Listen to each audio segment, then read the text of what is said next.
Hey, what's up? I'm Seth, and this is my reaction to the second episode of the Disney Plus TV show, Loki. Okay, so this morning I watched episode 2 of Loki, and I gotta say, this episode was just meh. It's just okay. It's what I call a filler episode. I mean, it's what Dwight says in The Office. Good, not great. I mean, nothing really big happens in this episode.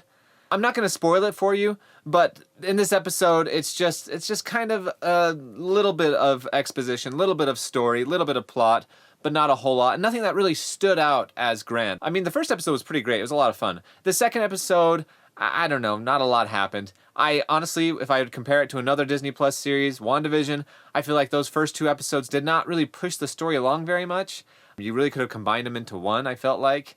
And this one might be that way. Now, here's the deal. Sometimes these filler episodes become more important later, so maybe that'll happen. I don't know. It just didn't seem like an episode that pushed things along very much at this point. So honestly, my personal opinion with this episode is, maybe wait to watch it. Sometimes it's more fun to watch those kind of filler episodes with more exciting episodes. I know when I watched WandaVision with the kids, I did it all at once, and so I wasn't bored by those first couple of episodes because I knew more exciting episodes were coming, and that was cool. So that's why my review of this episode, it's still a show worth watching. I liked it, and I would have some questions for my kids after it, but more on that in a minute. As far as what I liked for my kids, I mean, they'd still get something out of this. What I did like about this episode is that you do see Loki become a little bit of a problem solver.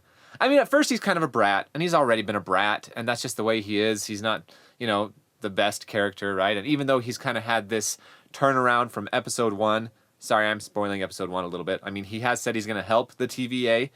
At first, he's not really much of a help. But then you do see him starting to come around a little bit. So I guess that is a little bit of a spoiler. But that is one cool thing, is you see Loki coming into being a problem solver, finding some answers to this big mystery. They're trying to find the bad guy, who is a version of Loki. That was revealed in episode 1. So they're trying to find this version of Loki. At first he doesn't really care and is kind of, again, just buggy about the whole situation. But then he starts kind of figuring some things out, and he actually becomes a really big help. And I like seeing that problem solver side. I also still love the characters. I mean, the witty dialogue, Owen Wilson, he does say a lot of still funny things and clever things, and just his delivery. I don't know, he's kind of the same character in everything I see him in, and I always really like him. Tom Hiddleston still does a great job. The aesthetic of the whole show is just fun.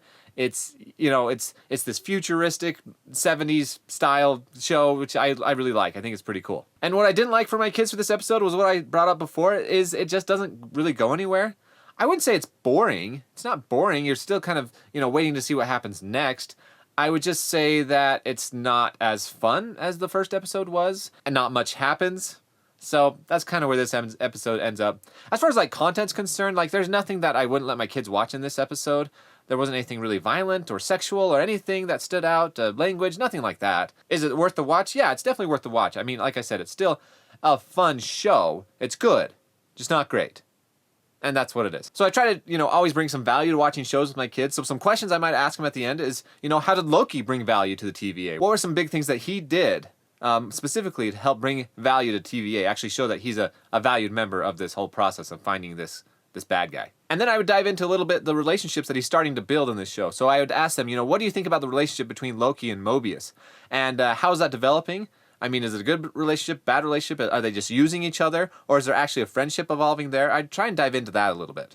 All right, that's it. That's my review. If you like this, check out the review for episode 1. I also have some other videos, so hit the subscribe button if you want to see some more. Like this video if you enjoyed it. Comment below on some things that you would talk to your kids about after watching this episode, or if it's something you would share or not share with your kids. Thanks for watching.